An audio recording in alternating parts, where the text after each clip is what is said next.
வந்து கட்சி ஆரம்பிச்சு அப்படி ஒரு அது எனக்கு என்ன ரொம்ப மனசு கஷ்டமா இருக்குன்னா, எதற்கு திமுக கூட்டணிக்குள்ள இருப்பவர்களே சண்டை போடுறாங்கன்னு எனக்கு தெரியல. எதற்கு கமலஹாசன் அவர்களை ஏன் விமர்சிக்கணும்? வயதான காலத்துல வந்து கட்சி ஆரம்பித்து சினிமா வாய்ப்புகளே இல்லாத போது கட்சி ஆரம்பித்து என்ன பண்ண போறாங்கன்னு சொல்றாங்கல்ல.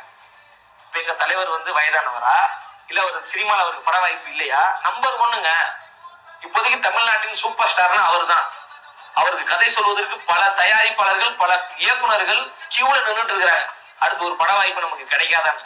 அப்படி மார்க்கெட் உச்சத்துல இருக்கிறவரை பார்த்து சினிமால நீர்த்து போய் வராரு. சினிமால நீர்த்து போய் யார்? உதயநிதி ஸ்டாலின் தான் வந்தாரு. சினிமால இருந்து நீர்த்து போய் யாரு வந்தா? ஐயா கமலஹாசன் அவர்கள் தான் வந்தாங்க. அதனால வந்து அவங்க கூட்டணி மேலே சண்டை போட்டுக்கிட்டு இருக்காங்க. அவங்களுக்கு என்ன ஒரு காண்டுன்னு தெரியல, உதயநிதி மேலையும் கமலஹாசன் மேலையும். அதனால அவர்களுக்குள்ளேயே விமர்சனம் செய்து கொண்டிருக்காங்க. எங்க தலைவர் வெற்றி வீரர். அதே போல இவரு நம்ம விடுதலை சிறுத்தை கட்சியினுடைய துணை பொதுச் செயலாளர் வன்னியரசு அவர்களுக்கு வந்து ஒரு பதிவு நானு